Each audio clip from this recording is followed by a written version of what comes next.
de la fable.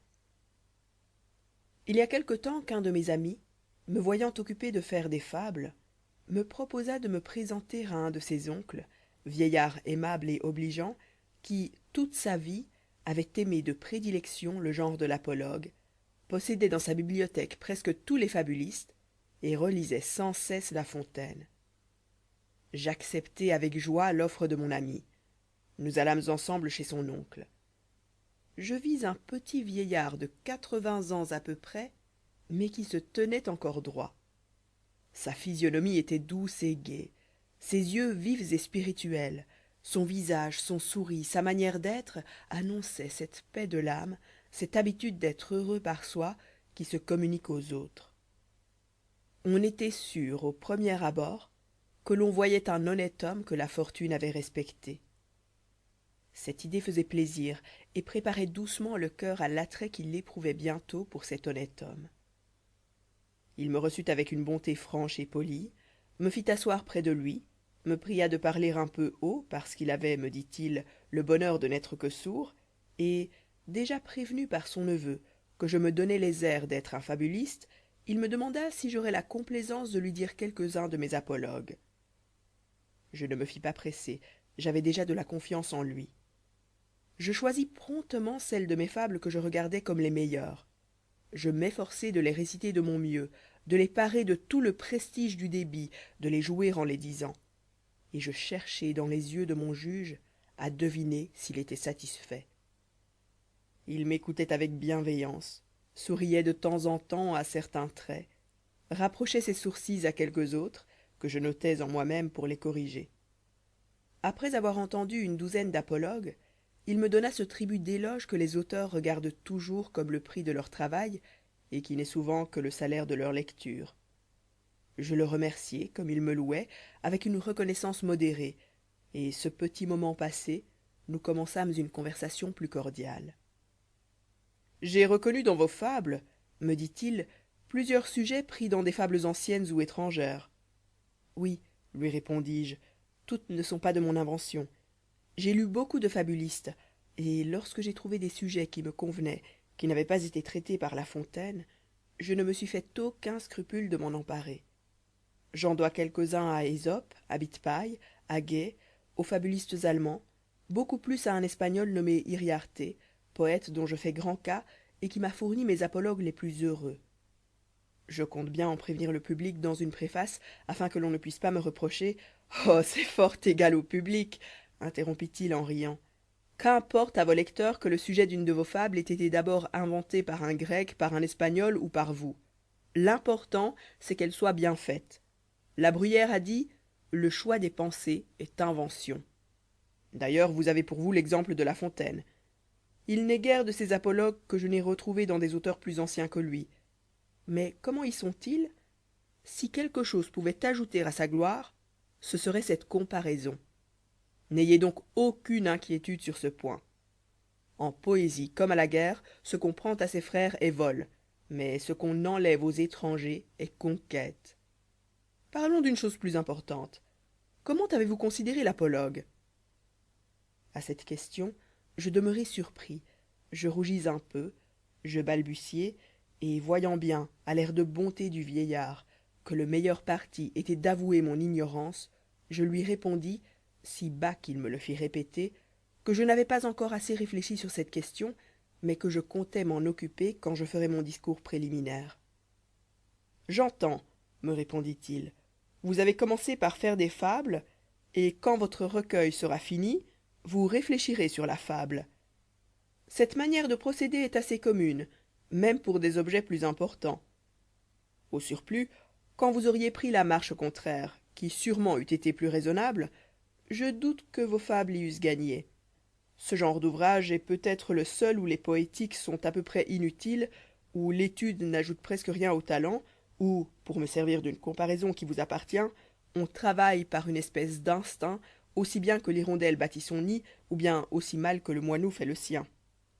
Cependant, je ne doute point que vous n'ayez lu dans beaucoup de préfaces de fables que l'apologue est une instruction déguisée sous l'allégorie d'une action, définition qui, par parenthèse, peut convenir au poème épique, à la comédie, au roman, et ne pourrait s'appliquer à plusieurs fables, comme celles de Philomèle et Progné, de l'oiseau blessé d'une flèche, du paon se plaignant à junon, du renard et du buste, etc., qui proprement n'ont point d'action, et dont tout le sens est renfermé dans le seul mot de la fin. Ou comme celles de l'ivrogne et sa femme, du rieur et des poissons, de Tircis et Amarante, du testament expliqué par Ésope, qui n'ont que le mérite assez grand d'être parfaitement contées et qu'on serait bien fâché de retrancher quoiqu'elle n'ait point de morale. Ainsi cette définition, reçue de tous les temps, ne me paraît pas toujours juste. Vous avez lu sûrement encore, dans le très ingénieux discours que feu M de la Motte a mis à la tête de ses fables, que, pour faire un bon apologue, il faut d'abord se proposer une vérité morale, la cacher sous l'allégorie d'une image qui ne pèche ni contre la justice, ni contre l'unité, ni contre la nature, amener ensuite des acteurs que l'on fera parler dans un style familier mais élégant, simple mais ingénieux, animé de ce qu'il y a de plus riant et de plus gracieux, en distinguant bien les nuances du riant et du gracieux, du naturel et du naïf. Tout cela est plein d'esprit, j'en conviens, mais quand on saura toutes ces finesses, on sera tout au plus en état de prouver, comme l'a fait M de la Motte, que la fable des 2 pigeons est une fable imparfaite car elle pèche contre l'unité, que celle du lion amoureux est encore moins bonne car l'image entière est vicieuse. Mais pour le malheur des définitions et des règles, tout le monde n'en sait pas moins par cœur l'admirable fable des 2 pigeons, tout le monde n'en répète pas moins souvent ces vers du lion amoureux. Amour, amour, quand tu nous tiens, on peut bien dire adieu prudence. Et personne ne se soucie de savoir qu'on peut démontrer rigoureusement que ces 2 fables sont contre les règles. Vous exigerez peut-être de moi, en me voyant critiquer avec tant de sévérité les définitions, les préceptes donnés sur la fable, que j'en indique de meilleurs, mais je m'en garderai bien, car je suis convaincu que ce genre ne peut être défini et ne peut avoir de préceptes. Boileau n'en a rien dit dans son art poétique, et c'est peut-être parce qu'il avait senti qu'il ne pouvait le soumettre à ses lois. Ce Boileau, qui assurément était poète, avait fait la fable de la mort et du malheureux en concurrence avec La Fontaine. Jean-Baptiste Rousseau, qui était poète aussi, traita le même sujet. Lisez dans M d'Alembert ces 2 apologues comparés avec celui de La Fontaine. Vous trouverez la même morale, la même image, la même marche, presque les mêmes expressions.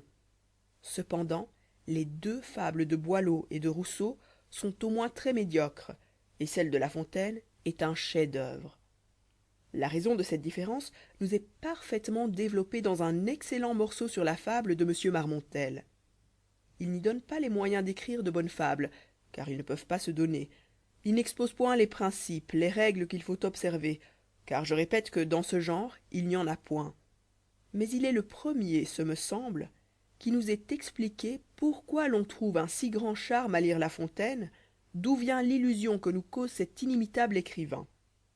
Non seulement, dit M Marmontel, La Fontaine a ouï dire ce qu'il raconte, mais il l'a vu, il croit le voir encore.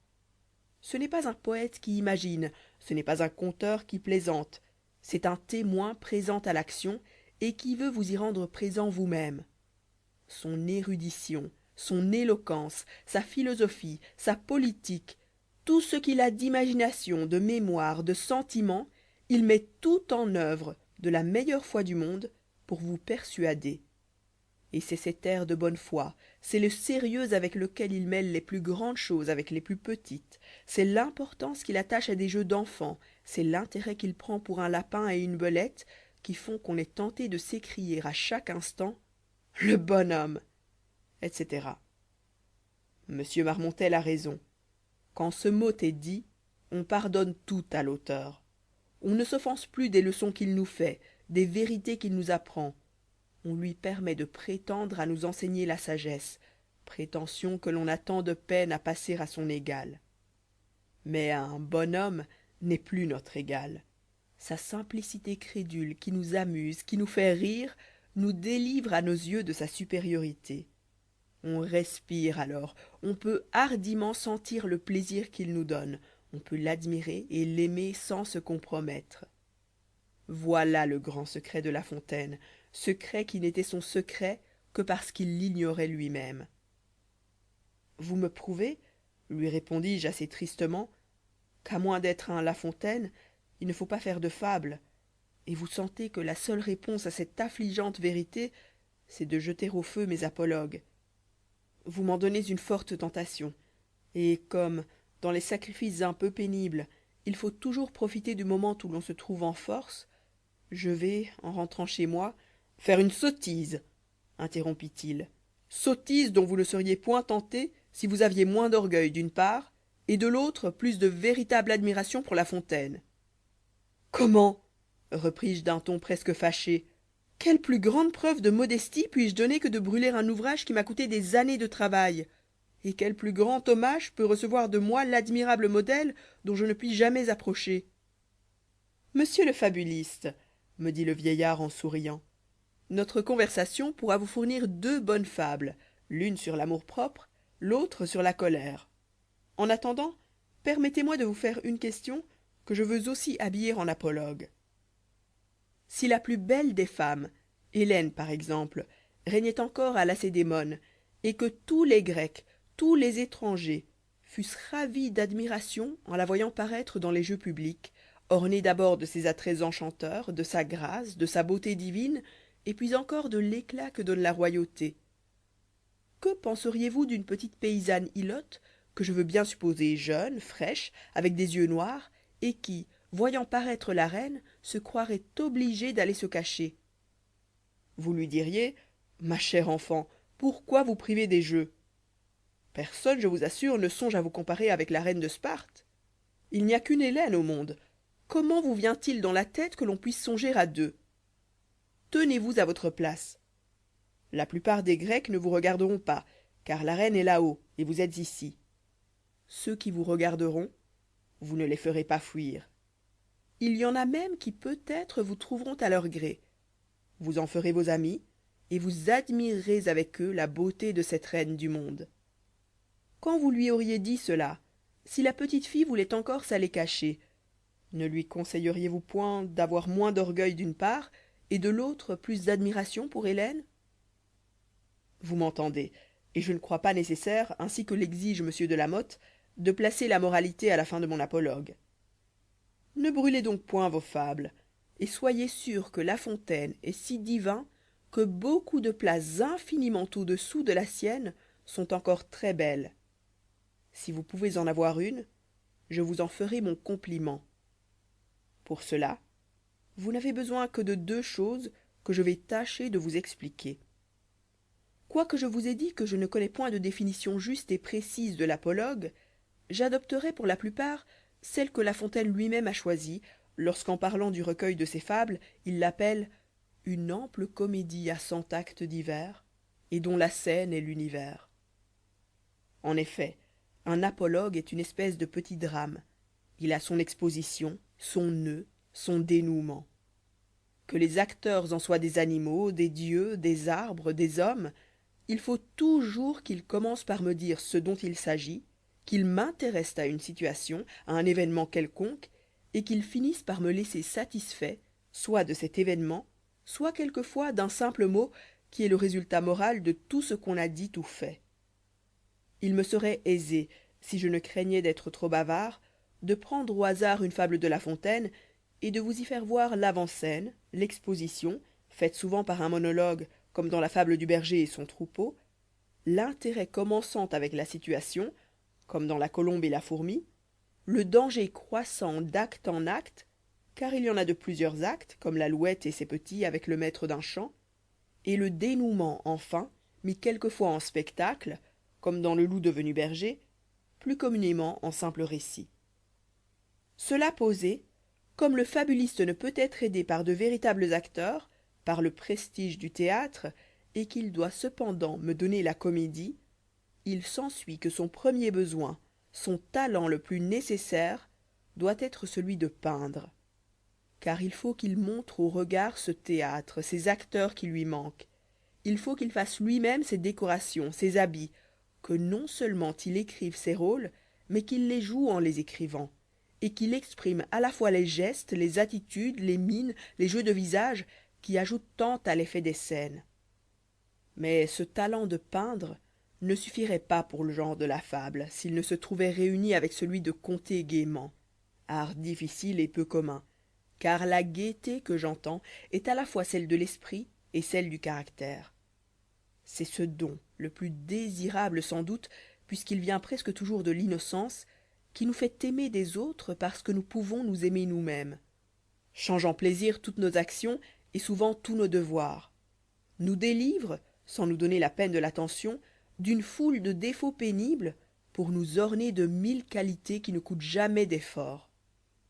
Enfin, cette gaieté, selon moi, est la véritable philosophie qui se contente de peu sans savoir que c'est un mérite, supporte avec résignation les maux inévitables de la vie sans avoir besoin de se dire que l'impatience n'y changerait rien, et sait encore faire le bonheur de ceux qui nous environnent du seul supplément de notre propre bonheur. Voilà la gaieté que je veux dans l'écrivain qui raconte. Elle entraîne avec elle le naturel, la grâce, la naïveté. Le talent de peindre, comme vous savez, comprend le mérite du style et le grand art de faire des vers qui soient toujours de la poésie. Ainsi je conclus que tout fabuliste qui réunira ces deux qualités pourra se flatter, non pas d'être l'égal de La Fontaine, mais d'être souffert après lui. Parlez-vous sérieusement, lui dis-je, et prétendez-vous m'encourager? Si tout ce que vous venez de détailler n'est que le moins qu'on puisse exiger d'un fabuliste, que voulez-vous que je devienne? Ou laissez-moi brûler mes fables, ou ne me démontrez pas qu'elles ne réussiront point.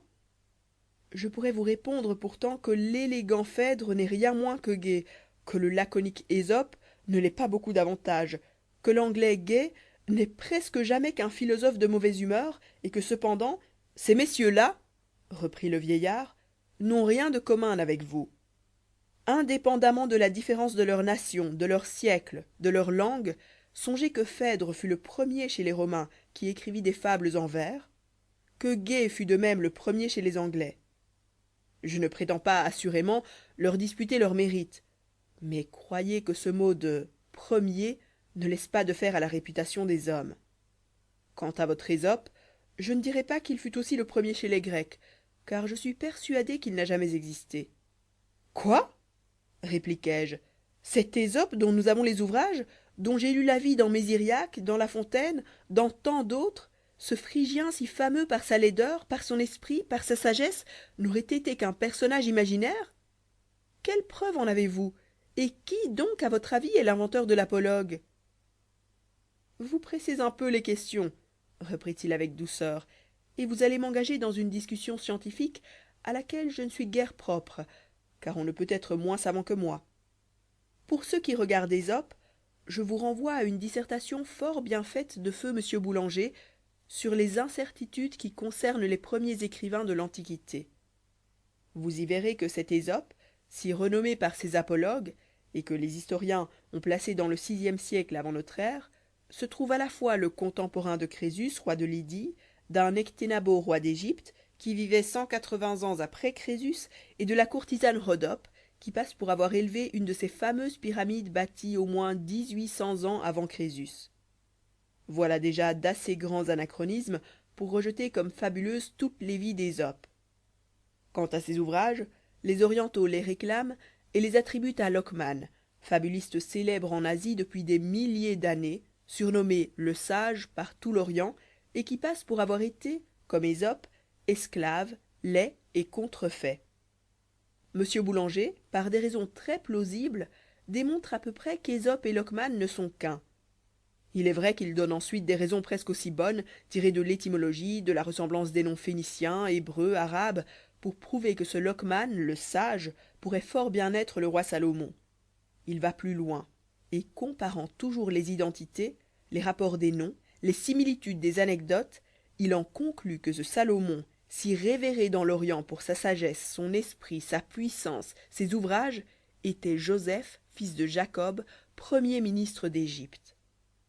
De là, revenant à Ésope, il fait un rapprochement fort ingénieux d'Ésope et de Joseph, tous deux réduits à l'esclavage et faisant prospérer la maison de leur maître, tous deux enviés, persécutés et pardonnant à leurs ennemis, tous deux voyant en songe leur grandeur future et sortant d'esclavage à l'occasion de ce songe, tous deux excellents dans l'art d'interpréter les choses cachées, enfin tous deux favoris et ministres, l'un du pharaon d'égypte, l'autre du roi de Babylone.